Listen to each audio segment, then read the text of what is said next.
Mr. Rubalcava, where are you? I'm here. Thank you, Mr. Jones. Thank you, Mr. Chair and Mr. President. Yes, I did want to comment also on this. I'm not on the committee, so I appreciate ability to speak. I appreciate the discussion from the fellow trustees and also from the term subject matter experts, the people who understand governance and what have you.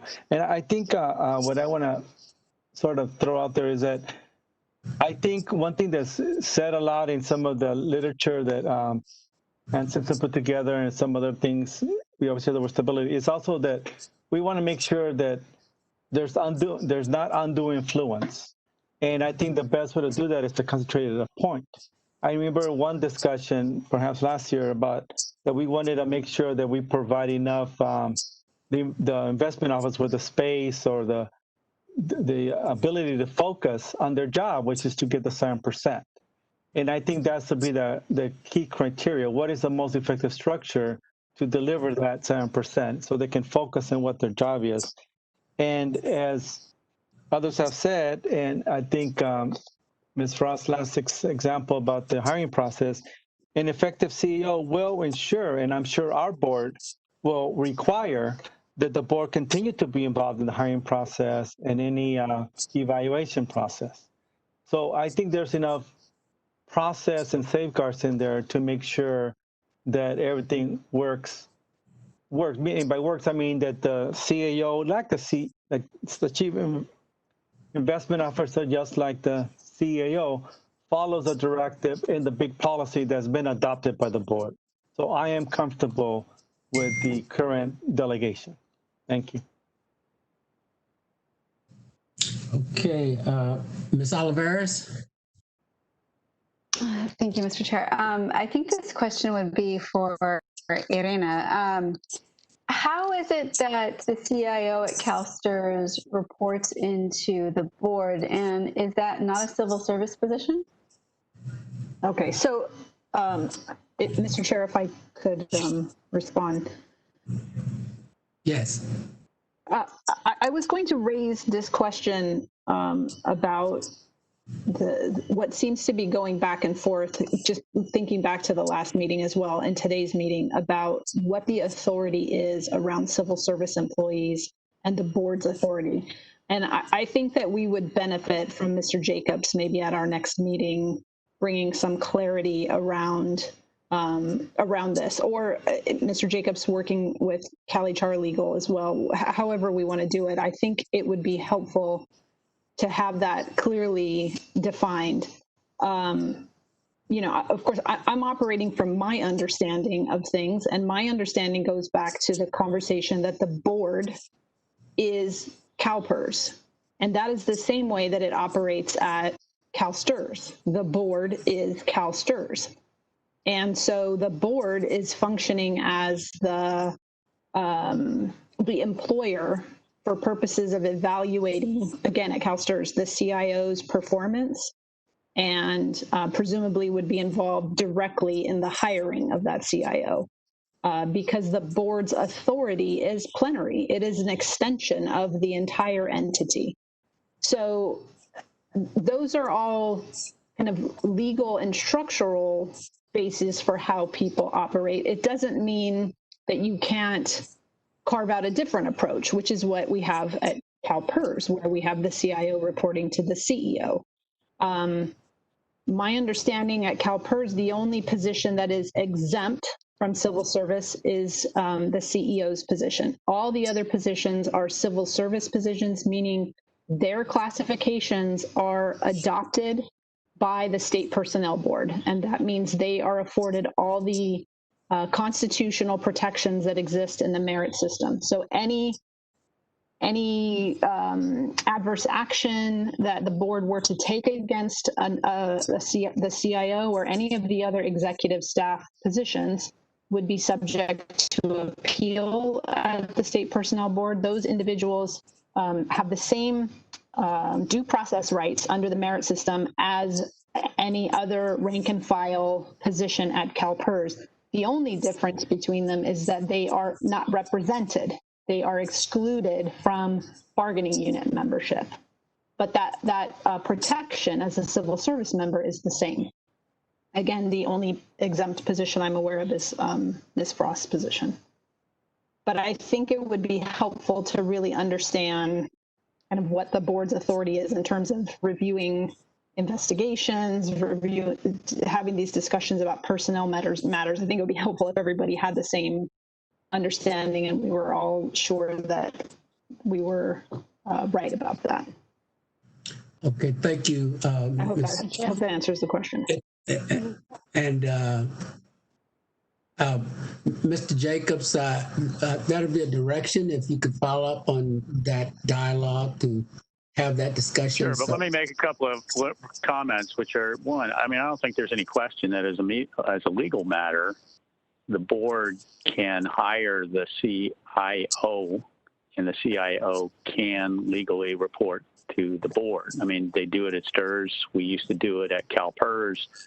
I don't think there's any kind of legal issue. And with respect to what Ms. Ortega said on the consonance between the board and the agency, it's absolutely true. I mean, this is, you know, the board. If you look at the Pearl, just to take an example, the Pearl talks about the board, and the board does this, and the board can do this, and that's the agency. And it delegates most of those responsibilities to the staff, as it must, and everybody understands that. So, you know, I don't think the issue that we're talking about here is the legality of a CIO reporting to the board. I think it's legal. I mean, I'm happy to confirm that and report back, but that's my take on it as I sit here today. Okay. Mr. Chair, sorry, this is Irina again. One other thing in that kind of line of thinking I was going to mention is the earlier conversation where Ms. Taylor was talking about the board overriding a incentive compensation item is further evidence of the board having the ability to go into employment matters. So it works both ways. It could be the on the positive side on the hiring. It can also be on the board is overruling an evaluation that came from another staff person of a person subordinate to them. So some of those actions over time, they all indicate that the board has the ability to have that direct authority over the staff. So obviously, I think as we've talked about earlier today, we don't favor having deep reach of the board into the organization. That's not a good way to manage and operate, but the board ultimately has that authority to review what comes before it in terms of staff and employment matters. Well, let me ask the question. Is there a sense of the committee that the CIO will continue to report to the CEO with the language that I suggested, that we would share in the responsibility for hiring, evaluating, and if necessary, terminating the CIO? Is there any sense of agreement along those lines? Henry, I agree. Yeah. Okay, Ms. Milton, you okay? Other committee members, Mr. Perez? Mr. Perez? I'm still trying to figure it out in my head, so I'm leaning towards no right now, but I don't have enough info. Okay, Ms. Ortega? Yes, I support that, Mr. Jones. Ms. Alvarez?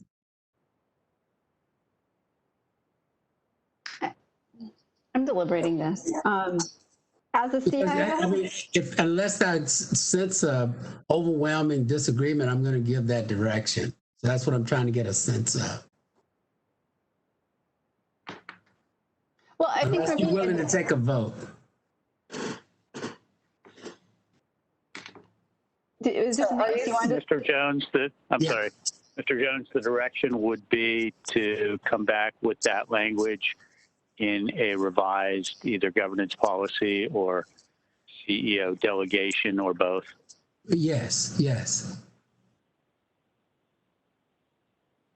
Mr. Jones, could you repeat that once more, please? Okay, it said the board and the CEO share responsibility for hiring, evaluating, and if necessary, terminating the chief investment officer. Mr. Factor says.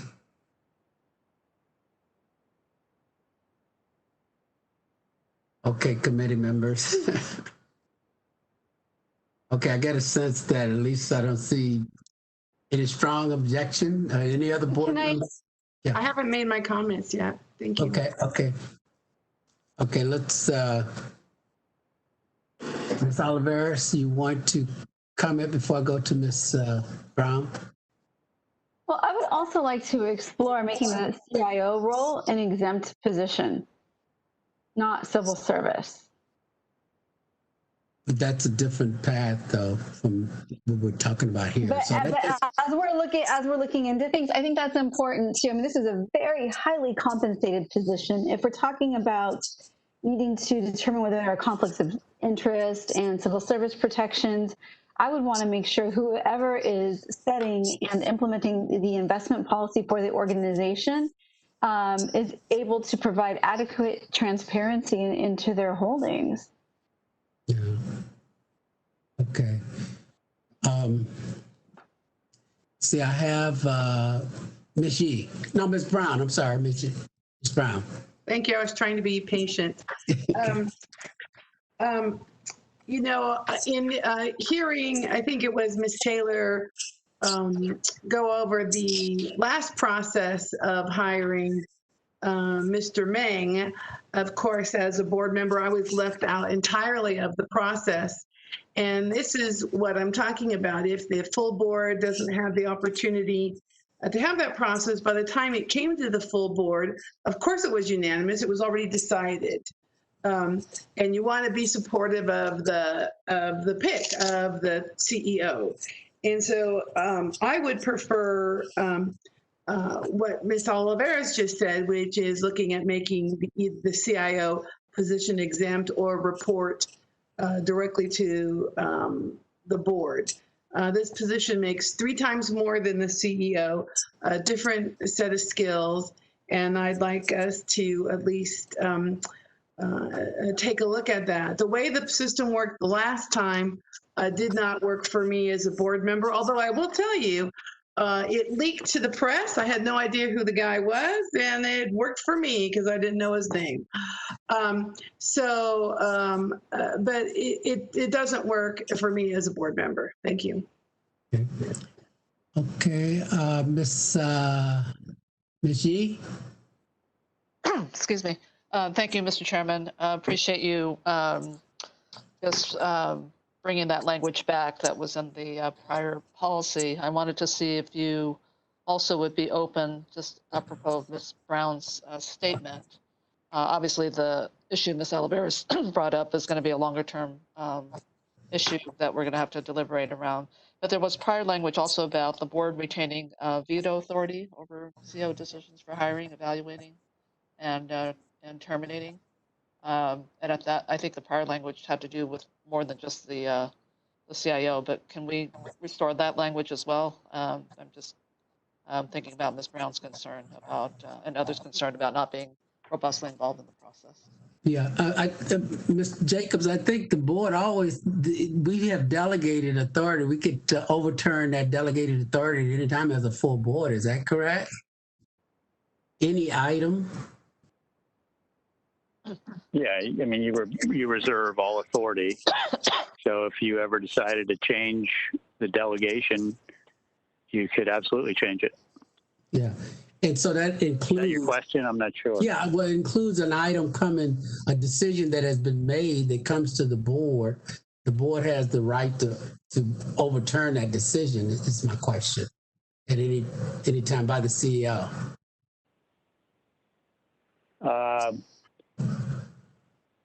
I don't know. I mean, if it's already made, I'm not sure.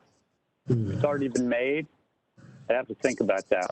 I mean, I guess I would question In other whether words, that if language you've delegated the authority to the CEO or to anybody, and the CEO makes a decision based on that delegation, would you be able to change it? I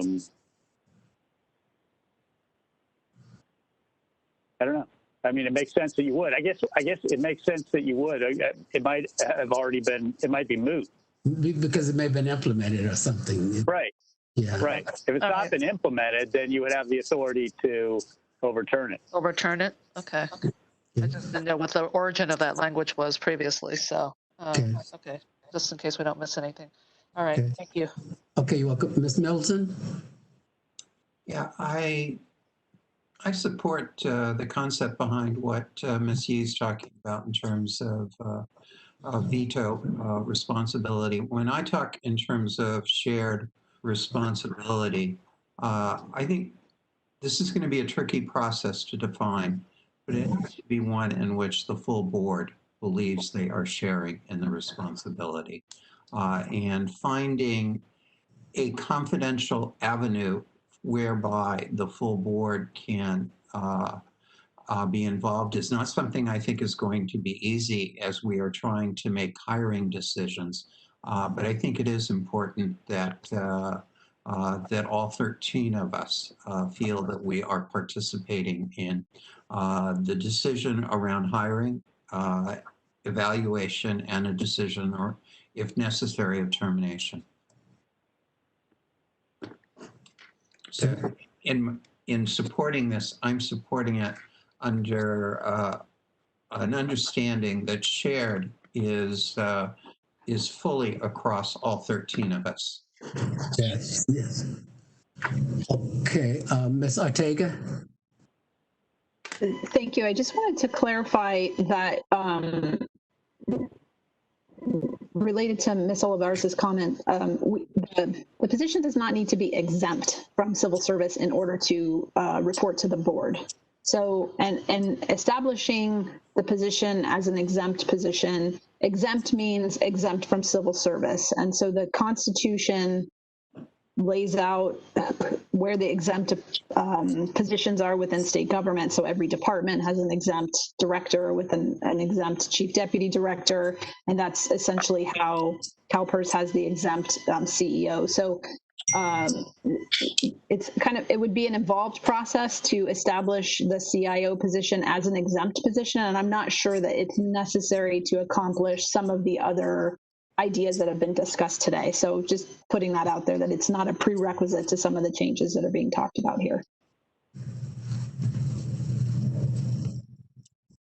Okay, any other, Ms. Middleton, you up again, or is that before? Okay. Okay, seeing no further questions. So, Mr. Perez, you said come back to you, and do you have any other thoughts on what we're talking about?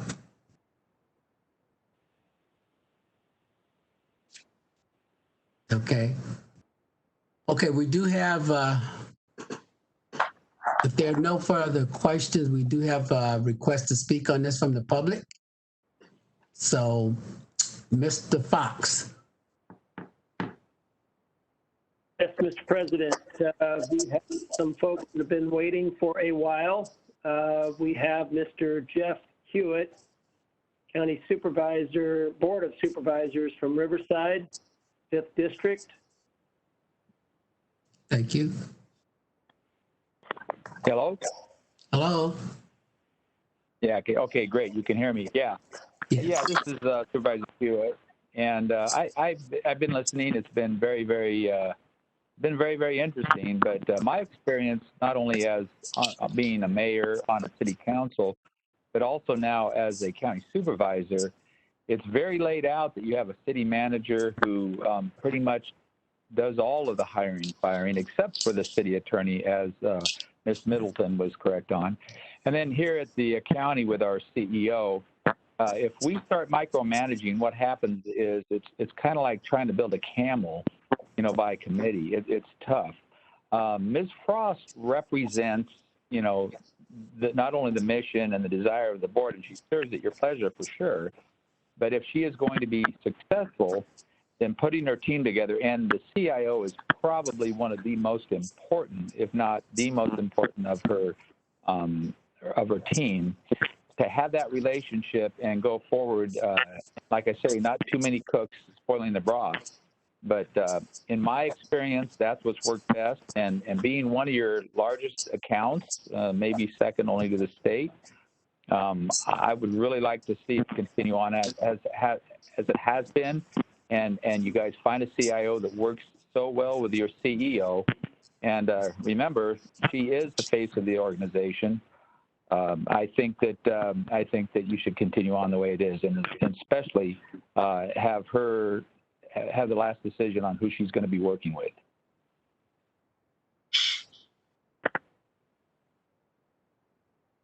And that's all I've got to say right now.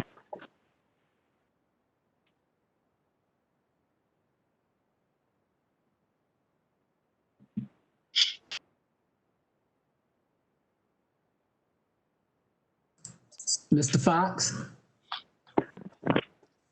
Yes, Mr. President. The next caller is Derek Lennox from the Association of California School Administrators.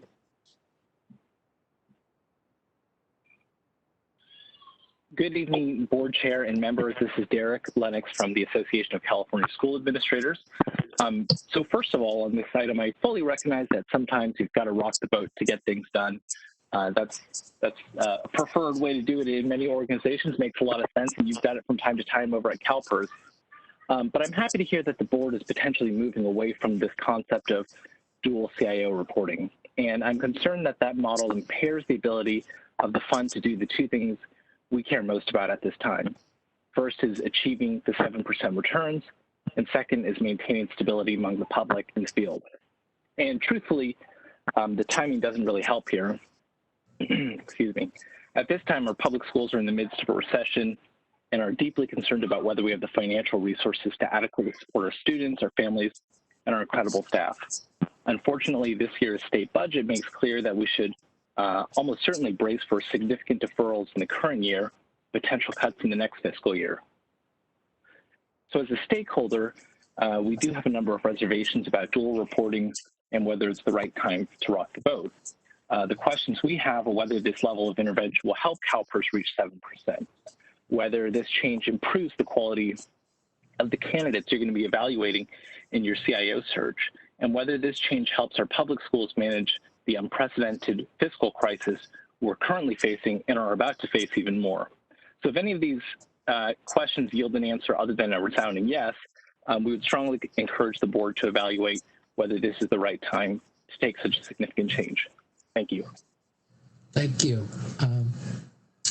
Mr. Fox. Yes, Mr. President. The next caller is Dylan Gibbons with the California Special Districts Association. Hi, Chair. This is Dylan Gibbons with the California Special Districts Association. I just really wanted to thank the full board for the discussion on this item. I think that there was a lot of great points. I thought that bringing it up from Member Yee, it's really important to have this discussion. But I would say, from the special district's perspective, we would like no change in the reporting as going forward. We agree completely with the comments from Board Member Taylor, and I really appreciate the comments from Board Member Middleton regarding stability. I think that's what we're looking for most from CalPERS right now, and I think that one of the things that under the current model that has been incredibly effective is the CEO bringing all of the parts of the organization together and reporting out and working with stakeholders. And I think that, by changing the reporting and the authority of the CEO, essentially making the CEO a middle manager, but having 100% accountability for the operations of CalPERS would be unfair. It would be an injustice to the board. It would hurt stability, and I think it would, as the previous speaker mentioned, I think it would not help your efforts to reach 7%. As a result, we're just urging you to continue on with the program as it is in place now. Thank you. Thank you. Mr. Fox? Yes, Mr. President, the next caller is Tim Barron, California State Retirees.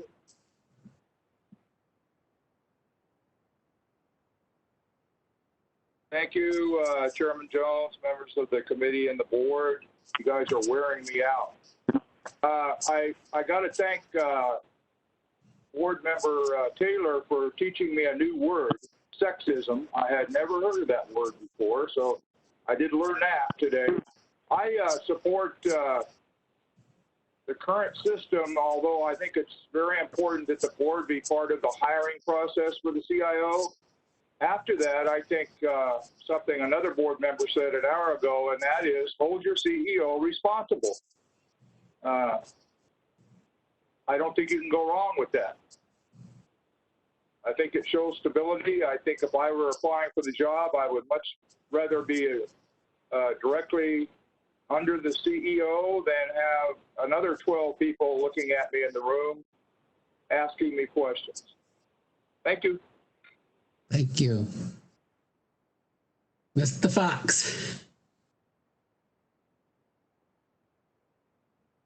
Mr. President, the next caller is Larry Woodson, California State Retirees.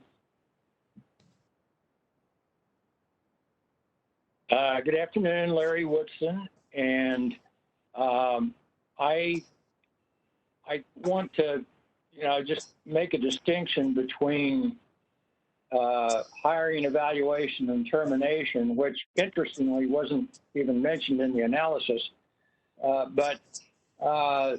and it seems like you could have some shared responsibility there, but full operational reporting to the CEO.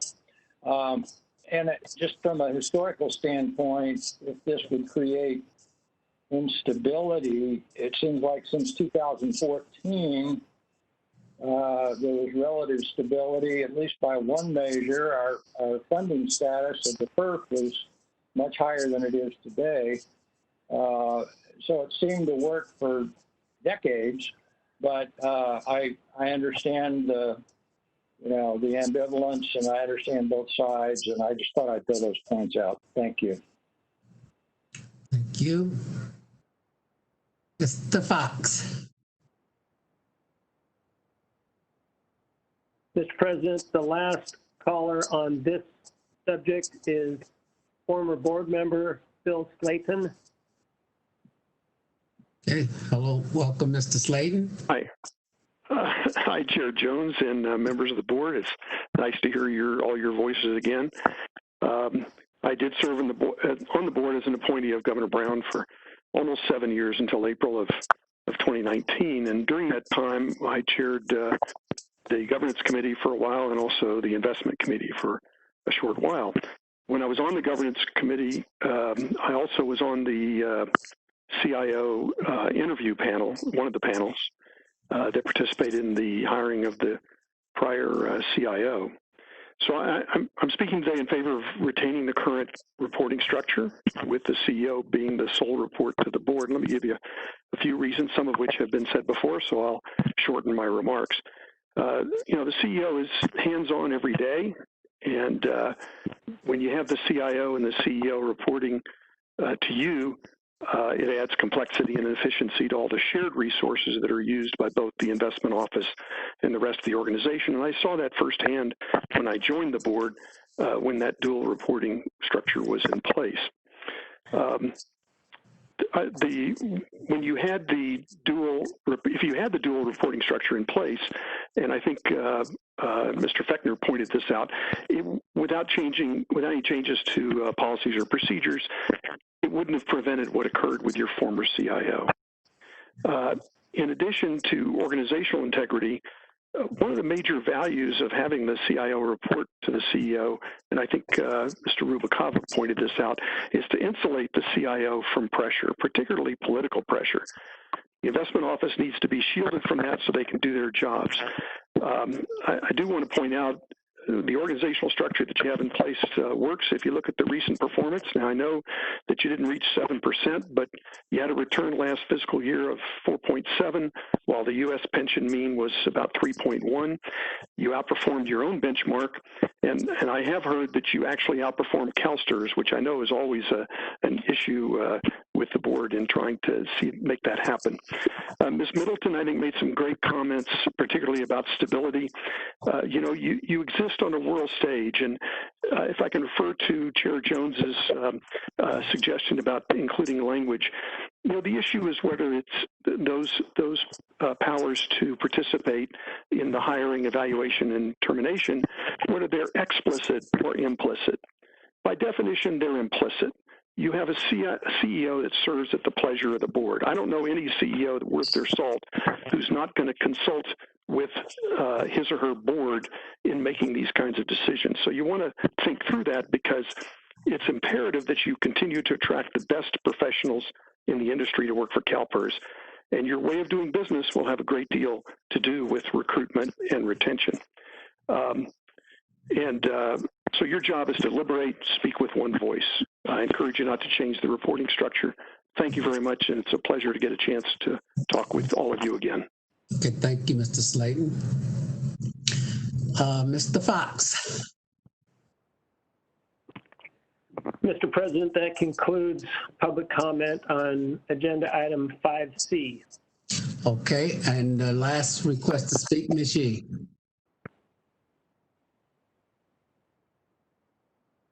Ms. Yee?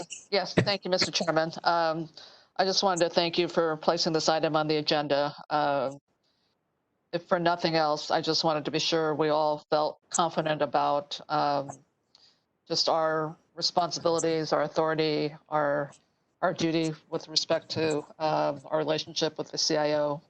I respect the fact that, particularly during this time where there is so much instability, that we don't want to exacerbate that, and really appreciate the comments around that. I just wanted to be sure that where we landed relative to this shared responsibility is going to be effective with immediately with this next CIO search. So that's just to clarify that. Okay. And I think, and in terms of the board, just all 13 members being, you know, a part of that full shared responsibility. Okay, that's the plan, to bring this to the committee, to the board tomorrow. Okay. Okay. Seeing no further requests, that's enough direction, Mr. Jacobs, to bring this, add that language to tomorrow.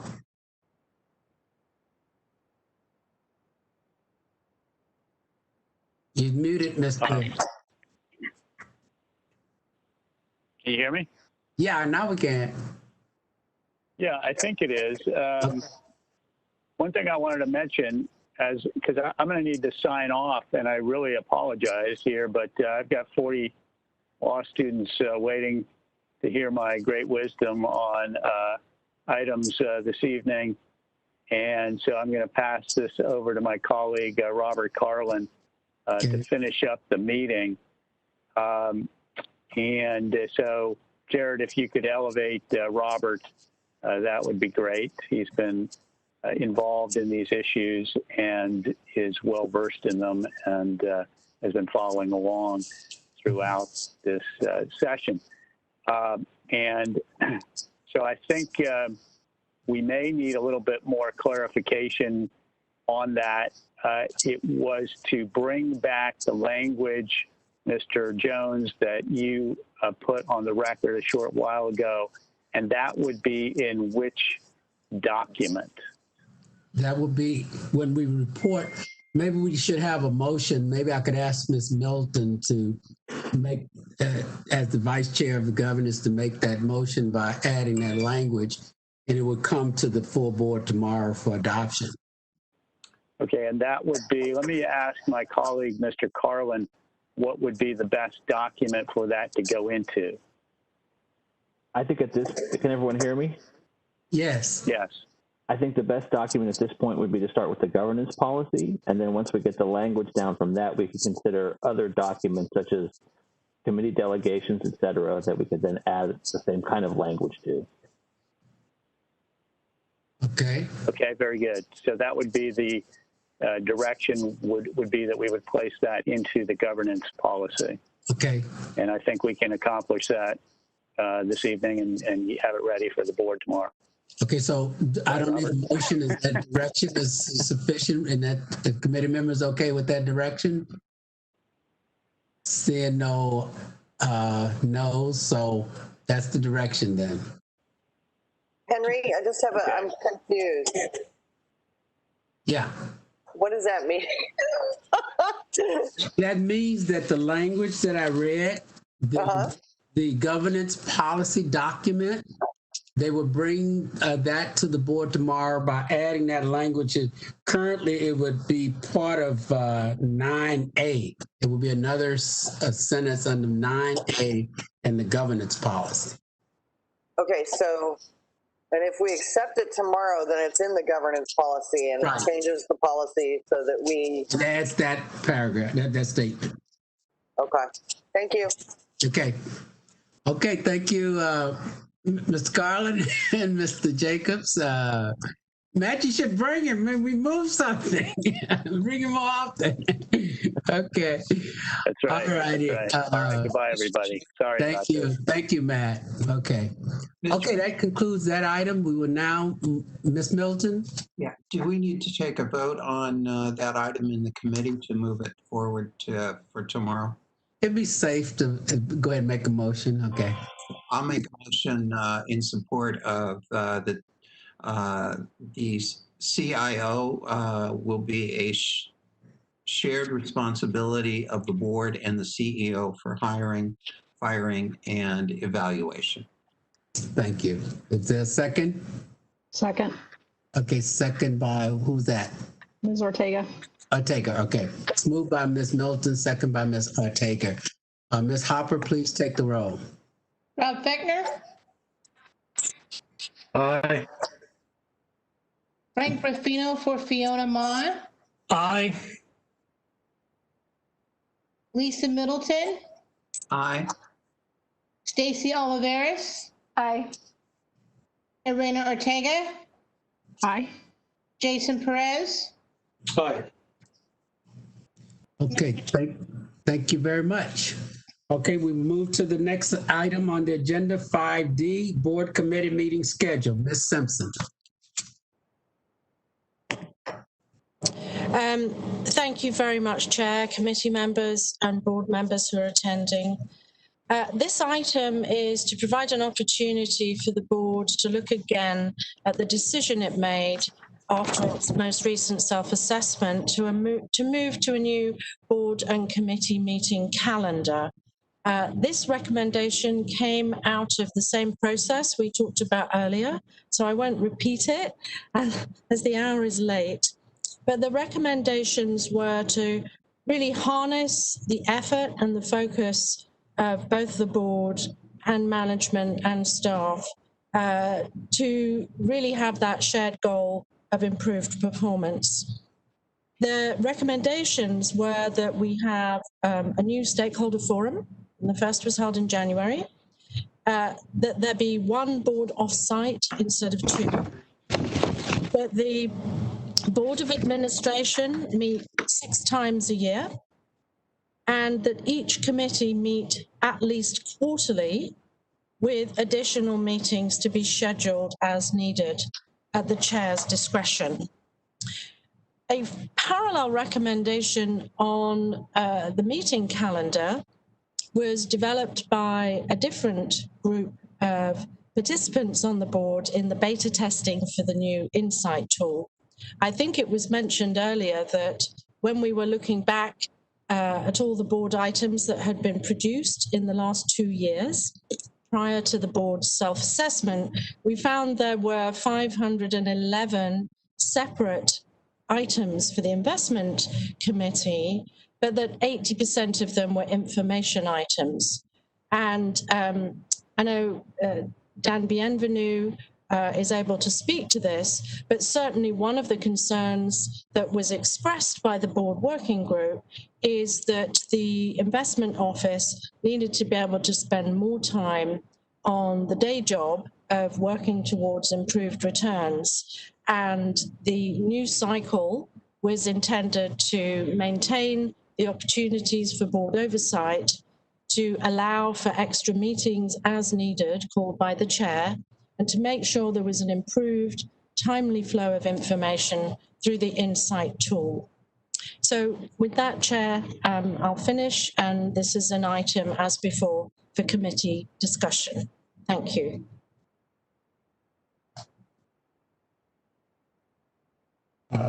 Ms. Yee? Thank you very much, Mr. Chair, and appreciate you agendizing this as well. So again, my comments, similar to the composition of the committee earlier, relates to the workstream discussions that led to this particular decision around committee meeting schedule happening before the economic crisis, the pandemic. And you know, to reduce the investment committee meetings probably was the most impactful, I think, from 8 to 4. And I'm just thinking about looking ahead with respect to, you know, our meeting schedule now. So we will meet in November and then not meet again until March. And I just think that's 4 months is just way too long for the investment committee not to meet, given everything that is happening. You know, we're kind of in an economic meltdown. We're and I just feel like the Insight tool, while it has been fine with respect to the expanded reports, it really hasn't been, I think, a substitute for the meetings. And again, I'm going to just say, I really value the input and the deliberations among my colleagues. And I actually think that having the engagement, again, we just had this conversation about not having a dual reporting system, which I'm fine with. But I do think there is, just to be fair to our stakeholders, our employers, our members who just want to know that the fund is being managed appropriately.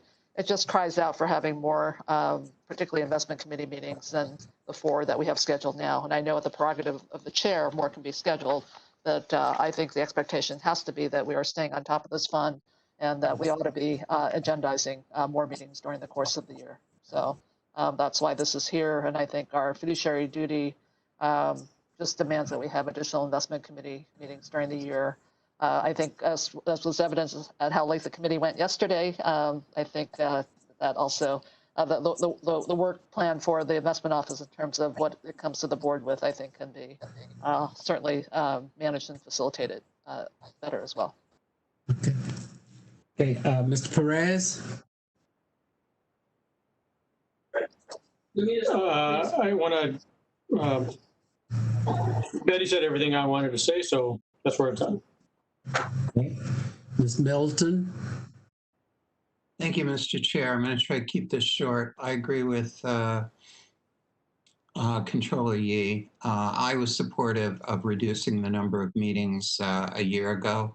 And 2020 has demonstrated to us how frequently we do have to meet. I think all of us are hoping that 2021 bears absolutely no resemblance to 2020. But we just we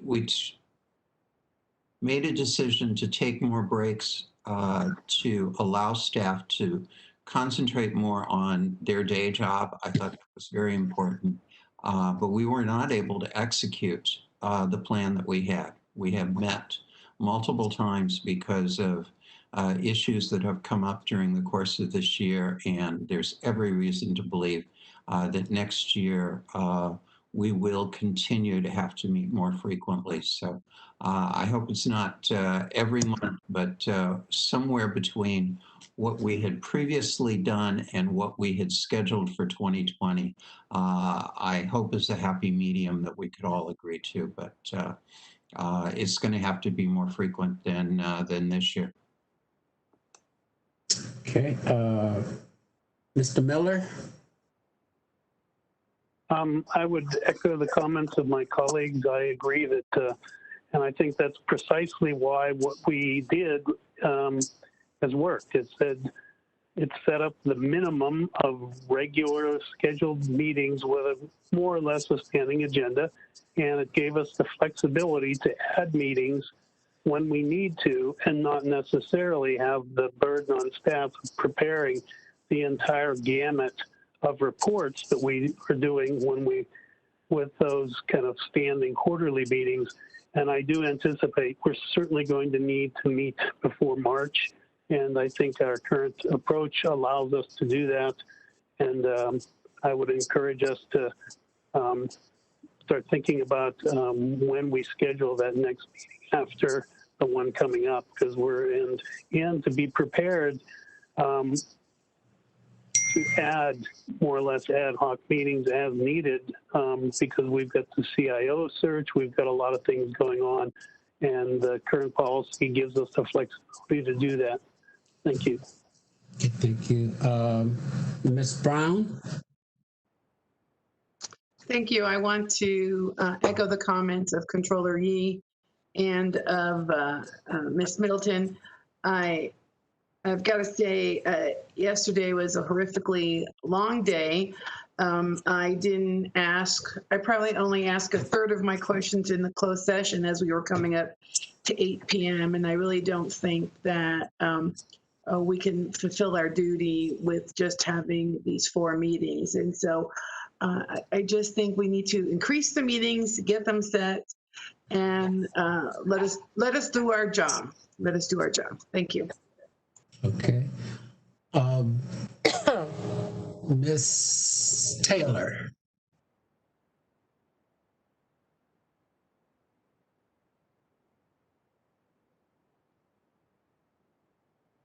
Ms. Taylor, you're muted. I did. It just didn't work. Okay. I agree with what folks are saying too about the fact that we've got a lot of information to cover, that we need more meetings. Certainly we do need, I'm a little concerned that we're meeting in November, not December with investment committee. I thought that's a little weird because that's only 2 months away, but whatever. I think that because it's minimum 4 meetings, next year we're going to start our ALM process. I certainly see us having at least 2 meetings more next year, for sure. But also, if we need to have more meetings because we have the CIO search going on, at any time we can make sure that we have an ad hoc meeting. If that's not sufficient, then I say we move to a total. So the board meets 6 times a year. Why don't we have investment committees 6 times a year? If it's not sufficient to have the ad hoc meetings added when necessary, and again, I would agree, waiting till March is too long. We would have to have, I would think we would have to have a meeting in between. But also, additionally, we should be having extra meetings because of the ALM process. But as to last night, I was thinking about that after we got off, and I'm wondering if we could figure out, because that is still gonna happen when we have total fund review, I think. So I'm wondering if maybe we can end it at 5:30 and then take it up at the first half of Tuesday, and finish investment committee Tuesday, and then have the rest of our committee meetings. And we may end up spilling over into Wednesday as well, but we usually only have a half day on Wednesday anyway. So, I mean, I think we need to think about these things because it's not necessarily just, I think I remember sometime when we did risk and audit interviews and we were there till 9 o'clock at night. So we've got to figure out a way that we don't have to be 15 hours at a board meeting. So I agree with that, but I certainly think that if it's not sufficient to have the ad hoc meetings, if everybody's in agreement on that, the bare minimum, then I don't think we should go over 6. I want to make sure that our investment office can focus, especially in this time when the stock market is crazy. It's going up, it's going down. The pandemic drove it way down. I really think we need to focus on our 7% solution and on getting our funding levels up. So that's my 2 cents worth. But again, we can set policy or set meetings this week, extra meetings, or we can set policy. It's up to you guys. Okay. Okay, Ms. Yee? I think Ms. Oliveris was the head of the committee member. Oh, go ahead. Okay. I can hear you. Thank you. Okay. I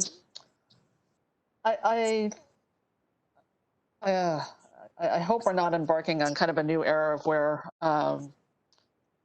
just kind of every year has things coming at us sideways. But I just thought I'd put forth, for comparison's sake, what we do at CalSTRS.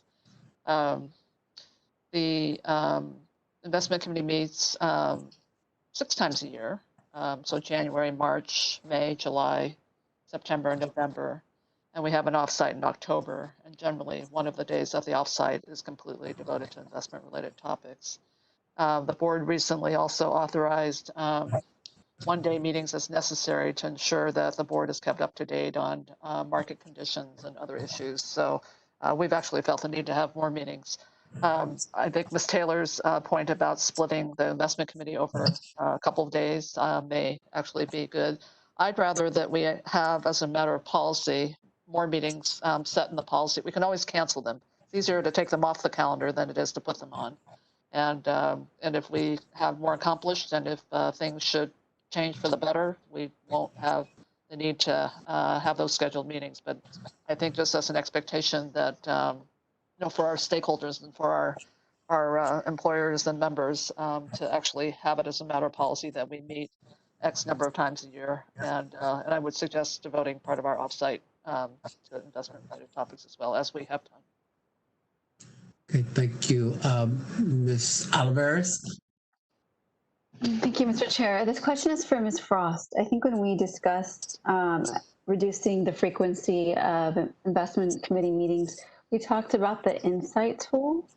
And so I want to know kind of what the roadmap of that is going forward. Yeah, and I don't know if we have Doug Hoffner who we could promote. I'm not sure, but yes. So the Insight tool is a tool that was developed in-house.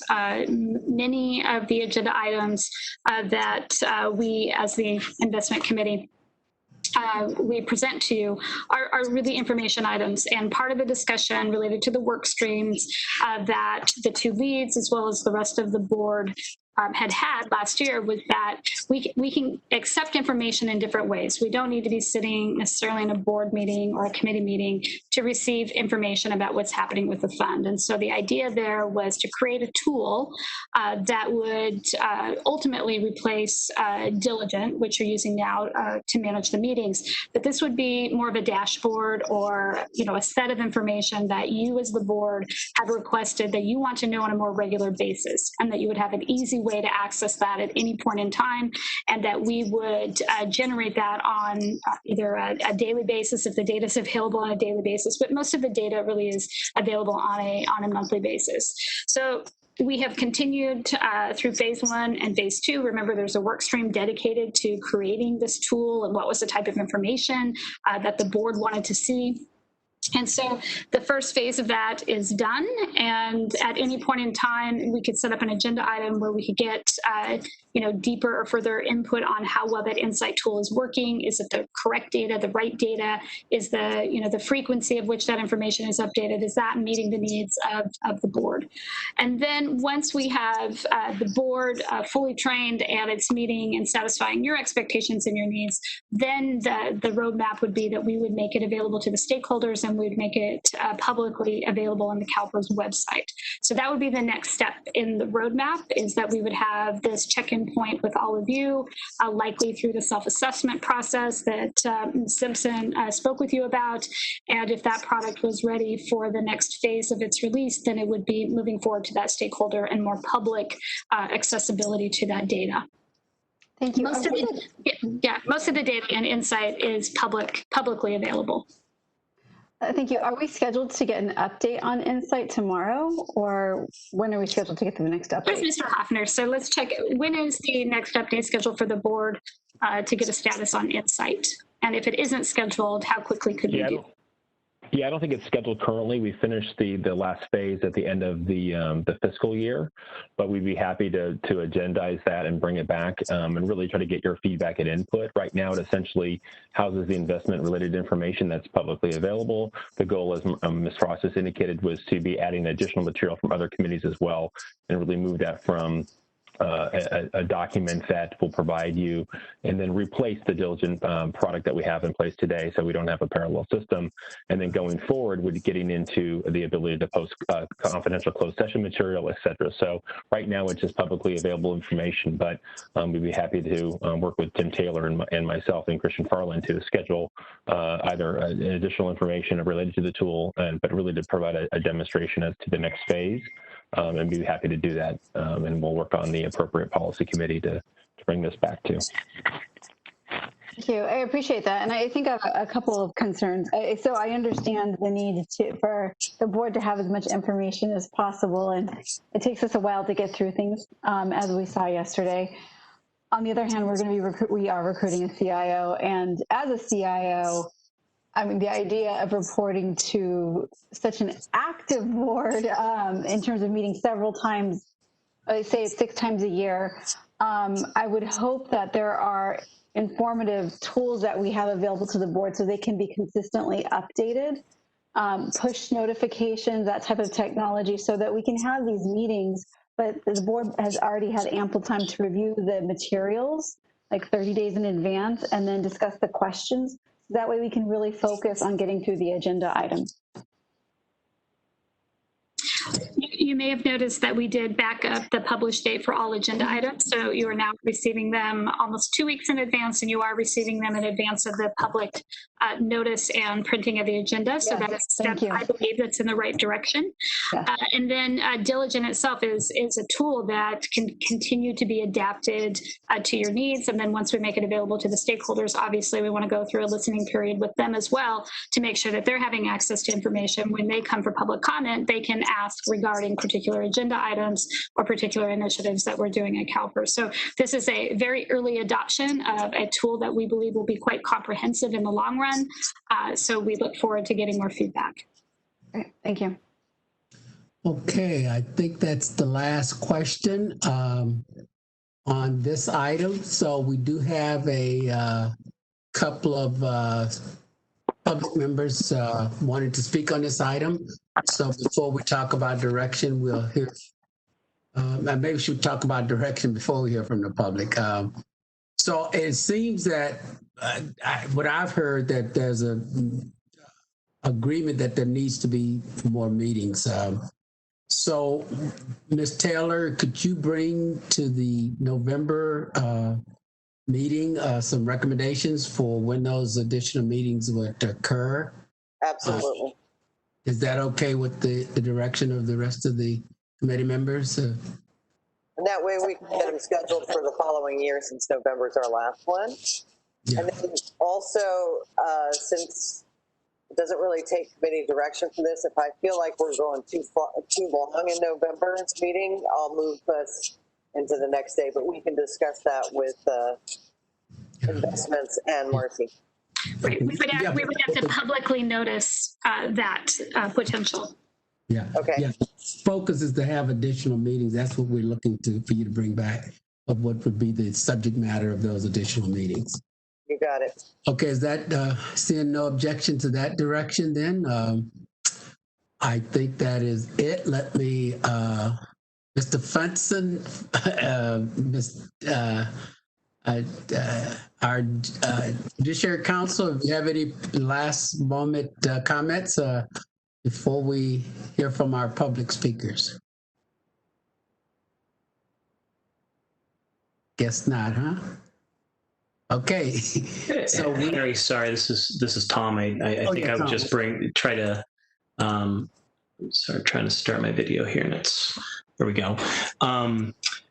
I think the direction you're moving is a positive one in the sense that we want to make sure that you've got the time to ask all the questions that you need to ask, and just to give you broader perspective in terms of plan sponsor meeting schedules. I think the quarterly meeting cycle is far and away the most common, but they're almost always supplemented with somewhere between 1 and maybe 3 other meetings, inclusive of offsites, to provide really focused time to do education and discussion and deliberation around the most important strategic topics like asset allocation. So I think the decision to have some additional meetings here in 2021 in concert with the ALM cycle is a positive one. Okay, thank you. Ms. Dunning, any parting comments? Only that it's important that you're all expressing your need to have, or you're feeling that you need to have more meetings to discuss these important matters. And given that that's the case, it's appropriate that you adjust your meeting schedule. Okay, thank you. Mr. Funson, is he there? Or is he? Okay. Okay, we got, do we have any speakers on this item? Mr. Fox? Yes, Mr. President, we have 3 callers. The first one would be Mr. Behrens from CSR. Thank you, Kelly. I'm speaking in support of adding additional meetings. I hope we never have all the committees during board week again. And I also support the offsite meeting. It was one of the best meetings that CalPERS provided last year. Thank you and have a good evening. Thank you. Mr. Fox? The next caller is Larry Woodson, CSR. Good evening, and thank you for the opportunity to comment again, Mr. Chair. And I second Mr. Barron's direction, and having sat through yesterday's entire meeting and stuck it out, I would certainly appreciate more and shorter meetings, and I applaud all of your endurance. I could at least take a break, and you couldn't see me. And I would also like to see, this is something that I know you're focused on, the governance committee, on the investment committee, but pension and health benefits committee, I think the same principle applies. There's a huge amount of decision-making and information that pours and comes through that committee. And there was some discussion, I know at stakeholder breakfast, at least a couple of you board members said that you thought quarterly wasn't enough for that. And I looked back and I saw a few years back there were 7 or 8 of those meetings scheduled per year. So I hope that maybe, Mr. Chairman, you might change your board direction there to include pension and health benefits in the discussion. And then lastly, I think Mr. Behrens didn't necessarily mean the offsite, but the stakeholder forum, which was like an offsite, but we're hoping that you continue the stakeholder forum and as well as the offsite, which is beneficial as well. But the stakeholder forum was really a great opportunity for us to mix with board members and staff and executive staff at the same time, and even the networking at lunch was great. So I would hope that this doesn't bump that, although it might, need to move it to a different month. So thank you for the opportunity to come. Okay, thank you. Yeah, and Mr. Woodson, the reason we couldn't have further discussion on health benefits because it's not noticed on our agenda. So I'm sure at some time in the future we would have additional discussion in that regard. Okay, Mr. Fox. Yes, and Mr. President, for your information, we are planning for a stakeholder forum next year, depending on your schedule as you set it as a board. Okay. Lastly, the caller here is Mr. Former board member J.J. Jelensik. Hi, this is J.J. Jelensik, and I was actually on public comment, which is F, but I'll go ahead. To quote President Jones, there was no lack of transparency. When the president and the CEO knew in April that there were FPPC and conflict of interest violations, and the board was not informed until August after the story hit the press, there was no lack of transparency. When the controller, Betty Yee, raised policy and oversight issues, and the president tells her to bring the issues up in closed session in violation of the Bagley-Keene Act, there was no lack of transparency. When the CEO confirms publicly that those policy issues were discussed in closed session in violation of the Open Meeting Act, there was no lack of transparency. When the president opposed an examination of the process by which the CEO was hired, there was no lack of transparency. When the board president opposed an examination of the background and the hiring process of the former CFO, there was no lack of transparency. When the board members were denied access to the resignation letter of senior members of the executive staff, there was no lack of transparency. When Margaret Brown was attacked by other board members for complaining that Mr. Meng misled the board, there was no lack of transparency. It's especially troubling now that it's been revealed that several of the attackers knew Mr. Meng was being investigated for filing in conflict of interest violations. When investment policies, not investment decisions, are developed in closed session, there was no lack of transparency. When employer audits are posted on the website, but internal audits are classified as attorney-client privilege, there was no lack of transparency. When the CEO refuses to disclose who made the decision to make the August 17th board meeting a closed session, there was no lack of transparency. When it comes to board election, however, we do have transparency. CalPERS has put barcodes on the actual ballot to identify the specific voter. CalPERS has had voter signatures on the actual ballot in violation of the California Election Code. CalPERS has used translucent ballot envelopes. So truly, at least for elections, there is no lack of transparency.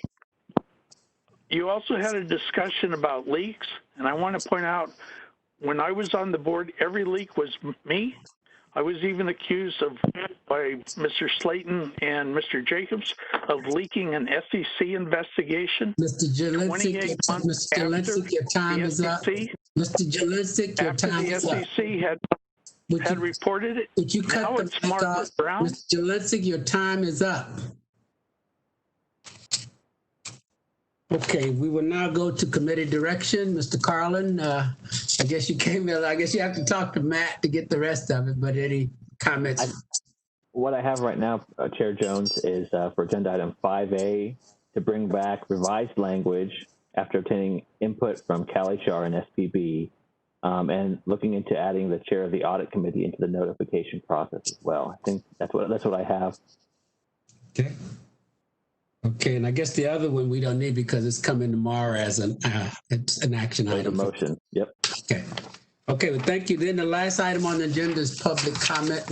Any additional public comments, Mr. Fox?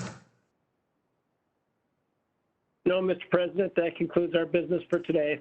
Well, thank you all, and thank you all for your endurance. And what time? 8 o'clock tomorrow, Mr. Fechner? 8 o'clock tomorrow morning. Okay, we see y'all, and thank you all for your support. Okay, appreciate it. See y'all tomorrow. Be safe.